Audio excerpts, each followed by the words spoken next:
YouTube, what is going on? It is sandz. Got a Destiny post-alpha video for you guys. You guys are probably wondering, what is this music player demo that sandz is firing up here? So I was actually lucky enough to be a part of the Destiny pre-alpha as well as the alpha, and now that the media blackout has been lifted, I can bring you guys some of the footage from the pre-alpha build as well as, of course, the alpha itself. So you can see right here, loading up on the screen, Destiny pre-alpha. And a couple things just, I guess with the gaming industry as a whole that I was not aware of. I never knew that these pre-alpha builds actually existed, and I think that it's really really kind of cool how secretive it is, and that they camouflaged it by music player demo. So of course I did have a couple of friends that were like, what is this music player demo, what are you doing? And of course I had to say, oh, I'm just listening to some new music on PlayStation and trying to figure out what it's all about. So happy that at least that I can now kind of show you guys some of this stuff. So you can see, compared to what was actually in the alpha release, that this whole layout is completely different from what we saw. So of course this build was a little more buggy than the alpha itself, which is to be expected. So the pre-alpha, of course, they're just trying to gather everything together, make sure that it all works and that that everything looks good.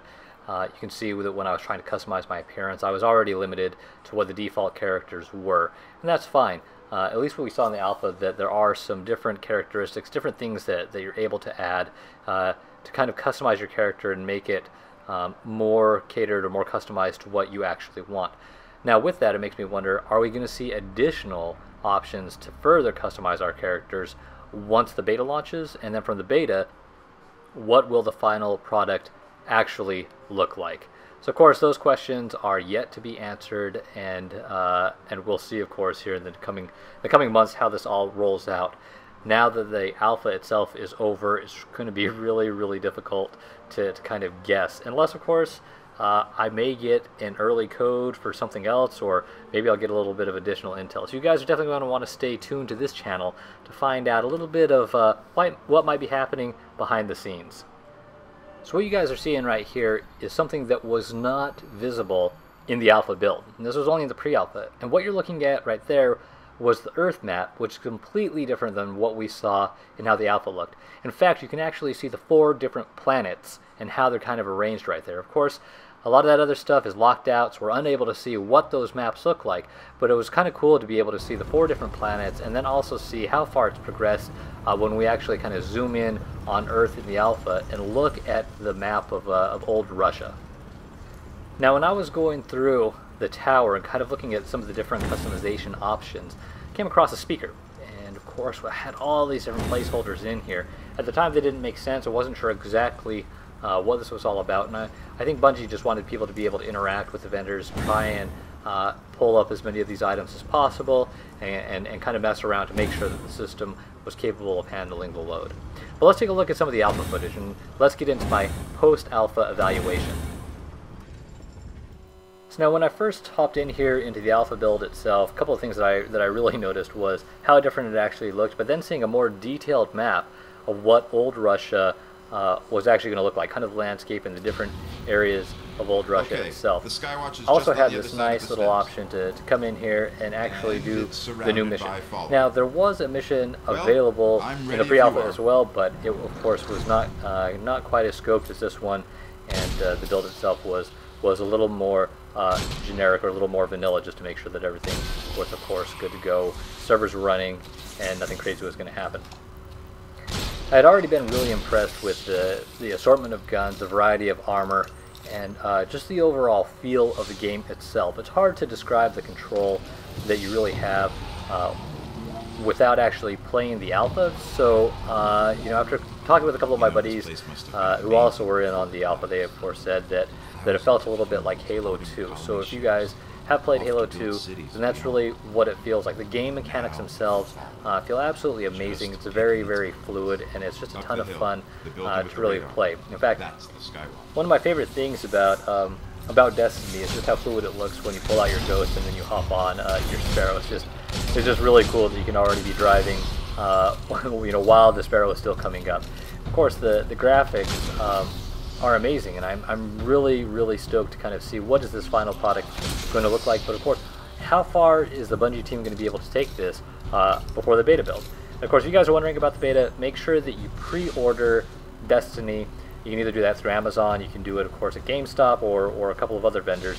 And they'll provide you with a code.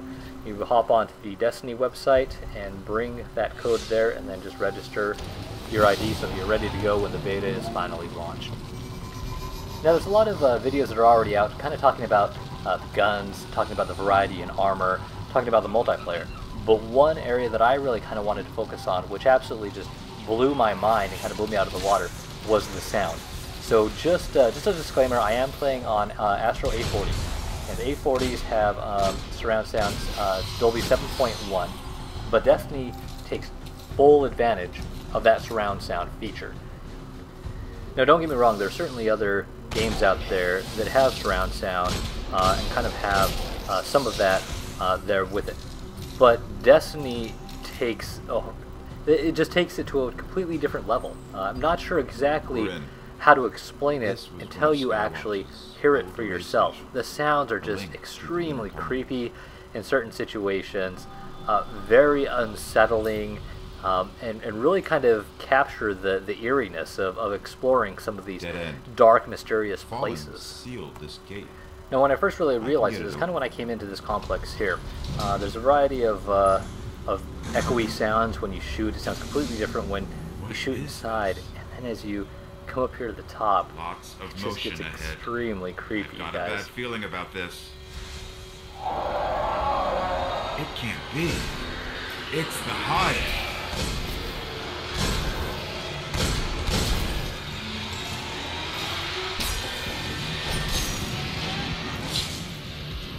Now, the sudden foray into action, accompanied by the slow buildup of music, was one of those things that let me know that a lot of thought had gone into the development of Destiny to make it an all-inclusive experience. Again, it's just so eerie and so surreal to play a game like this. Now, after settling into the alpha for a while, leveling up all 3 characters, I was really trying to punch some holes in what I had experienced with Destiny thus far. And to be honest with you, I really could not come up with anything. As funny as that sounds, it wasn't clunky. It didn't feel like an alpha build. If you guys have been following my channel, you'll know that I was also part of that Hardline beta, and Battlefield Hardline looks completely different from what they are in, which is a full-on beta stage instead of just being an alpha build like this was. It's completely night and day. Completely solid, polished product is what we have on our hands already. And again, the only weakness that I could see was that I was limited to just a couple of missions, and I only had a couple of maps to play on multiplayer. I wanted to level up my characters even higher. I wanted to try out the new armor. I wanted to try out the new guns, and of course, all that was restricted. I'm also wondering, is there going to be some sort of economy or some sort of trade system where I'm going to be able to leave guns for other players, maybe sell them if I get a legendary item that I don't necessarily need. And one of the coolest features that I actually found was in the tower, you have a locker there. So if I have one character that I've already, maxed out, let's say that I'm a level 20, which is kind of what it looks like the max is going to be, I'm going to be able to leave weapons from one character and actually make them available to the others. So that was really kind of one of the cool things about it, is that weapons are not restricted for whatever class that you're playing as, which is definitely what we've seen in other first-person shooters or else in other RPGs.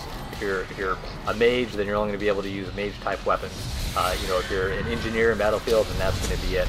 A lot of this stuff doesn't translate across, but in Destiny it does, and that makes it much more appealing and sometimes a little bit easier, and kind of levels the playing field a little bit for your other characters that may be very, very low ranked. So you guys, I really just want to say, make sure that you get out there, get that Destiny pre-order in so you can be a part of the beta, so you guys can really experience it for yourself. If you guys were in on the Destiny Alpha, leave your thoughts below in the comment section, because I would love to hear what all of you experienced, what all of you felt. Whether or not you guys thought that there were weaknesses that maybe I overlooked or did not see.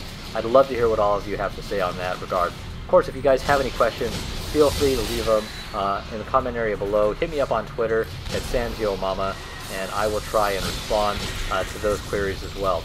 I'm going to let this the rest of this gameplay play out as I sit here and kind of defeat this boss for the first introductory level. And thanks for watching. You guys are going to want to stay tuned for what we got coming up next.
alive haven't been on Earth in centuries.